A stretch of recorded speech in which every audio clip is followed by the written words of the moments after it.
How's it going? Okay, to begin with, I hope you like my beard. It's a new style I'm kind of working on. I wanted to go beard, and it kind of came out very grey for some reason, or white, but I think I like the look. Anyway, what I want to talk about tonight is the strange things that are going on at United Football Club at the moment. Unless you're from Mars. You would have noticed that they were beaten last night by MK Dons 4-0, and obviously there's talk of a crisis going on in the club and whatnot.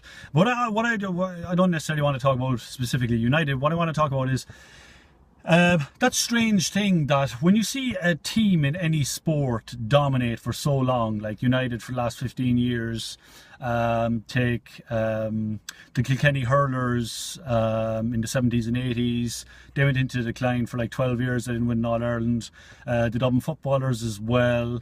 Even if we go far back as the Cork Hurlers in the 70s, who were very successful, they too came to a stage where they went a decade or so without winning an All-Ireland.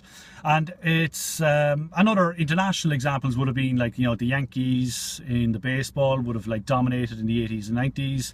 They went into a decline for a decade or so. And what other teams are there that it's happened to?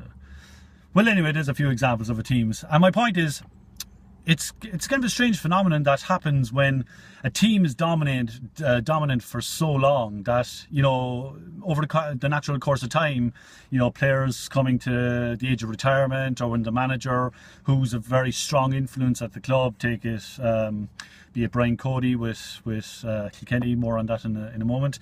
Ferguson, obviously, at United. You know, the great managers that were at Liverpool for so long in the 70s and 80s dominated.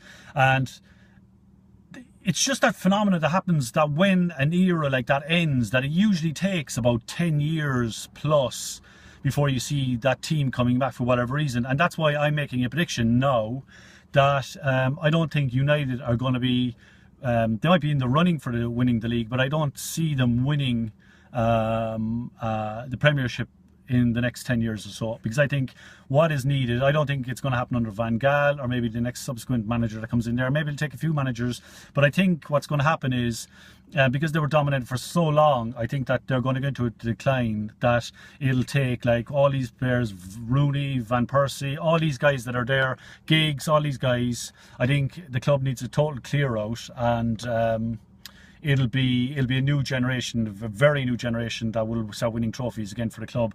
And that's what brings me to my point on Kilkenny Hurlers, of course. You know, they've been dominated, like coming up shortly now, they're playing Tipperary in the All-Ireland final, and they're going for their 10th, oh, my beard is fading, they're going for their 10th, oh, it's gone. Yeah. Anyway, they're going for their like 10th All-Ireland in, you know, 12 years or something ridiculous like that. And I think, or maybe it's not like that, but yeah, it's anyway. Their 10th title are good for Brian Cody and Henry. What's his face? Anyway, and I'm just hoping that, you know, first of all, I hope that Tipperary beats Kilkenny in the All-Ireland final, and I do think it's the end of Henry and Cody and a few others on that team. And I'm just wondering, will the same thing happen to the Kilkenny hurling team that has happened all other clubs in all different sports across the globe, that they too will go into a decline, that you won't see a Kilkenny winning hurling team for the next 10 years plus. Well, we live in hope anyway. So that's just what I wanted to talk about tonight. And oh, my beard's back again. And I'd like people to post their comments on what they think about my virtual beard, if they like it or not. Oh, there it is, back again. It's almost it's glowing. Okay, so that's me for this evening. Stay safe.